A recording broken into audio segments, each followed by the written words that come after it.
Human rights at risk. This statement come from the Goa Archbishop. What exactly? Let us see, let us put the whole thing in the proper perspective.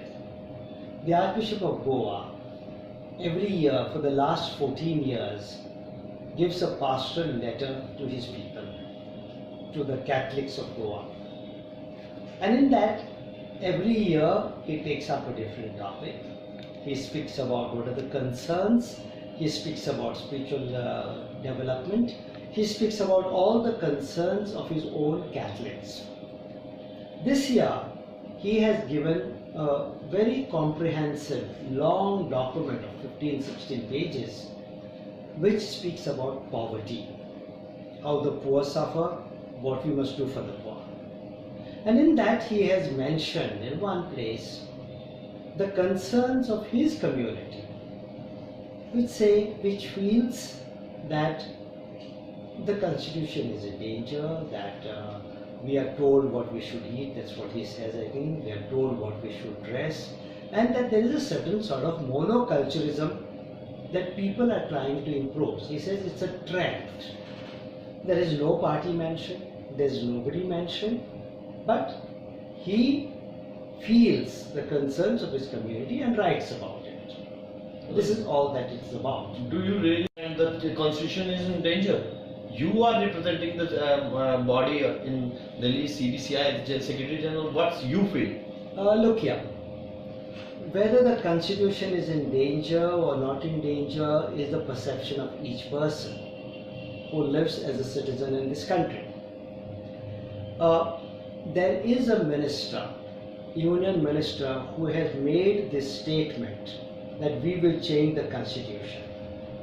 I have still not heard from the higher authorities that this statement is personal. From the higher authorities, some spokesperson have said some things, but from the higher authorities which completely deny that the constitution will not be changed. We would have expected when a union minister makes a statement, a constitution. Probably the Bishop of Goa has been affected by that particular statement, which was going around the country for quite some time.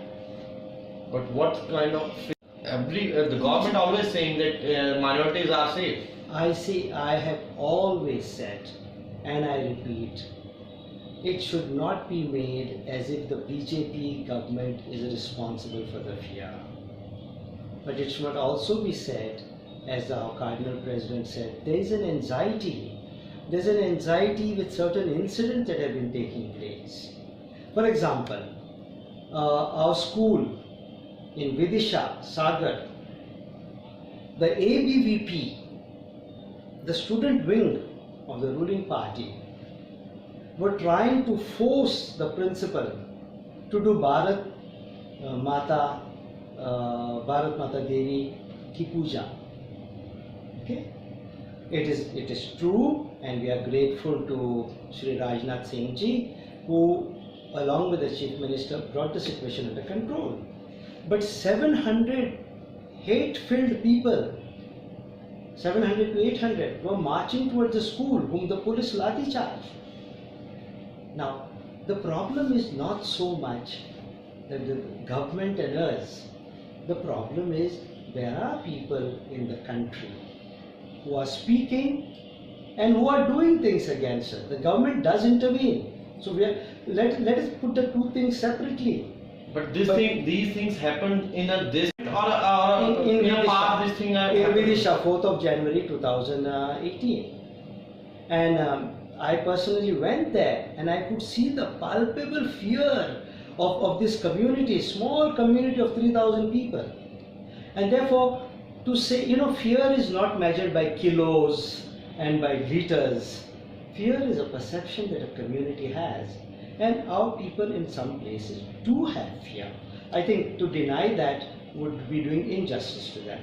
But also to say that there is panic, that we are running about, head scare, would also be wrong, because I am repeating, the government intervened when we went to them.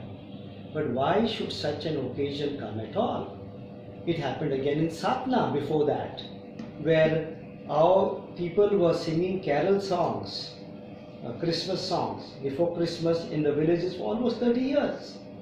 And during those 30 years, we never had a problem in this. Suddenly this year, 150 so-called Bajrang Dal fellows gathered together, surrounded them, called the police.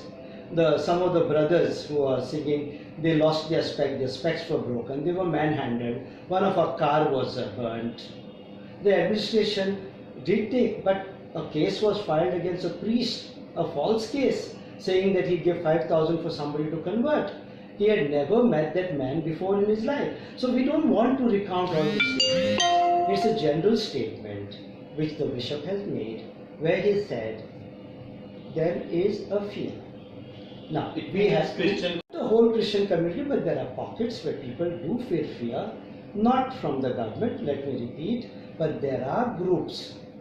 You know, last time also I said, one Bharat Singh, MP from UP has said that we are destroying statutes, that we are a danger in the northeast. In the TV debate, they are abusing us every now and then, that Vatican is interfering. What sort of propaganda is this? What sort? If this does not create fear in the community. See, don't judge fear by what you feel. You must get into the shoes of the community that feels it, no? Of the people that feel it. That is the point. There is a news that you are also angry over the account seize of Christian community. What's that? What's that anger? No, accounts, I heard this in the TV for the first time. I've been hearing some of these right-wing spokespersons saying that we are angry because our accounts have been closed, foreign accounts. Now I would have a few questions from this. Yesterday the BJP spokesperson was saying this. First, I would like to know if these accounts have been closed, which is an internal administrative information. How did the BJP spokesperson get this information? That spokesperson has to tell us how he got his information and how he is using it for public use to spread a certain hate against her. Second, is the BJP spokesperson trying to tell us that his government or the government of the BJP has targeted us? I am not saying this. This is what he has been saying on TV. If you watch, I think it was India Today or something. He has been saying that we are angry because those. So, have they been targeting us? This is what he wants to say. The third thing I want to tell him is, it is not only the Christians who are getting foreign funds. I'm sure everybody knows Bajrang Dal, BHP, all these other organizations also get. So were we targeted? This is what he has to answer. That's all that I say. We are not angry if legally something is right, not right. That is, we go by the law.